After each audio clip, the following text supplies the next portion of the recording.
As I get up to speak on a troublesome moment in the history of India that has never happened, called the tragedy of Manipur, which is sought to be silenced by the government. And it is an irony that such an important matter which is sought to be silenced gets an opportunity as the midnight hour approaches. And this reminds me of the fact that people in my home state, the time is 2 hours ahead of Delhi.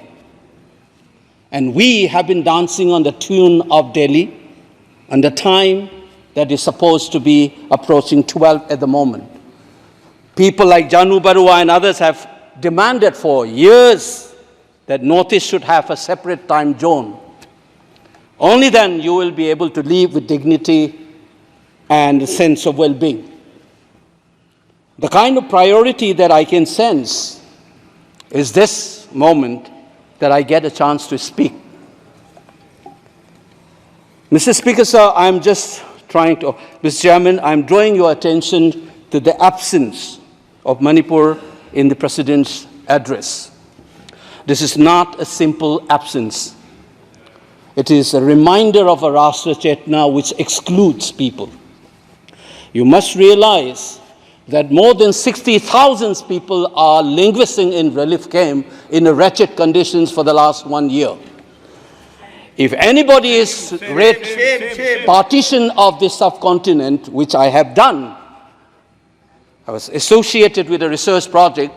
We have interviewed more than 1,500 survivors of partition of 1947, and you are witnessing the same thing. People are living in wretched conditions that I cannot even mention here. 60,000 people homeless is not a joke.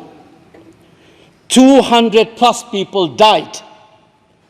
And there has been a civil war-like situations where people are armed to the teeth and roaming around and fighting each other, defending their villages. And the Indian state is a mute spectator to this tragedy for 1 year.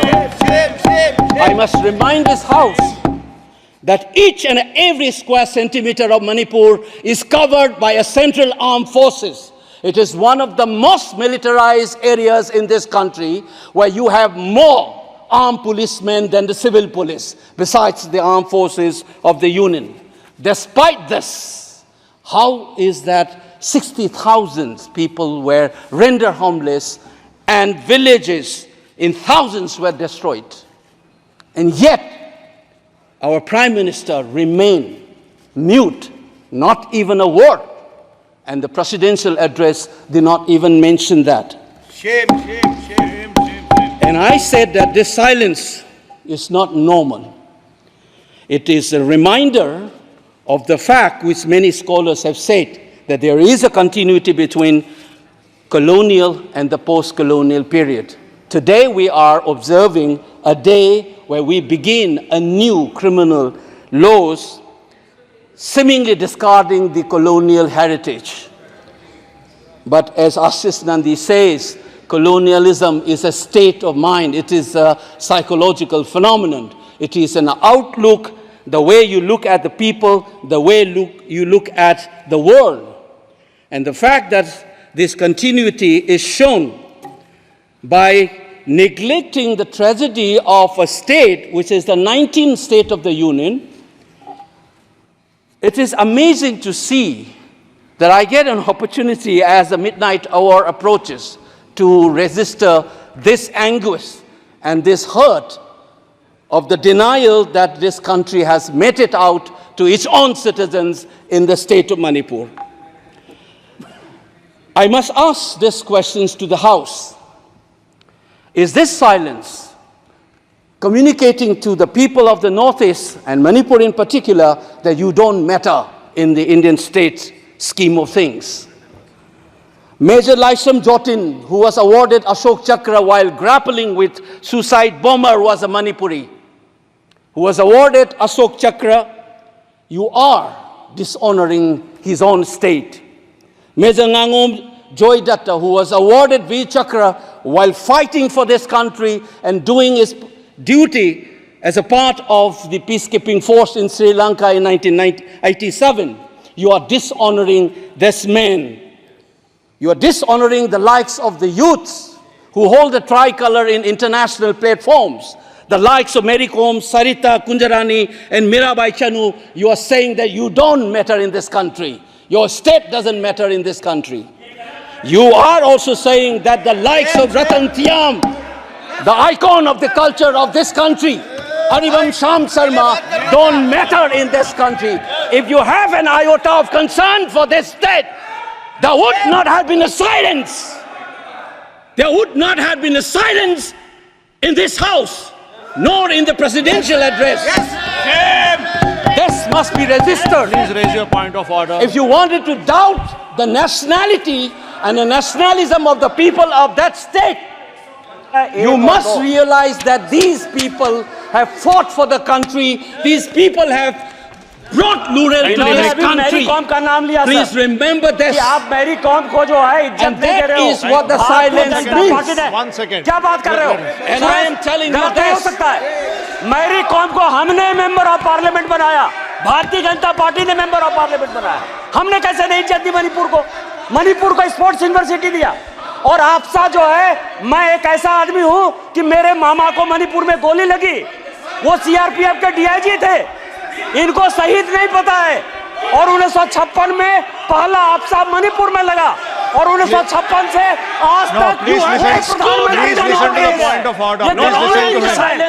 Congress के कारण मणिपुर की यह स्थिति है। 5 years after independence, can you negate this fact? We are talking about the inclusion of the Northeast history after 75 years. That's a classic exclusion. India was an anthropological subject, not a historical subject in the eyes of the colonial forces. And today, the Northeast remains outside of the history of the Indian history textbook. That is why you treat them as the other. And that's the silence. And the silence on the Manipur tragedy is not unique. It is a reflection of this general continuity of the colonial in the post-colonial.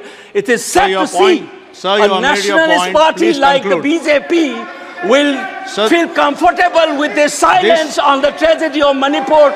Keep your hands on your heart and think about the 60,000 people who are linguistic in relief camps. And those mothers, those widows, think of them. And then you talk about nationalism. Point is made. He made Only his point. then we will understand what this tragedy means. And Mr. Chairman, the hurt, the anger has thrown a nobody like me to be part of this temple of democracy. Beating the BJP cabinet minister, think about the pain. If you hear an anxiety, anguish, and a pain in my voice, please go back and see those 60,000 people linguisting in the relief camp. Don't talk about partition remembrance till you bring that. I would keep quiet the moment the Prime Minister opened his mouth and a nationalist party says that Manipur is part of India and we care for the people of that state. Only then I will accept what is nationalism in our face. Thank you, Mr. Chairman.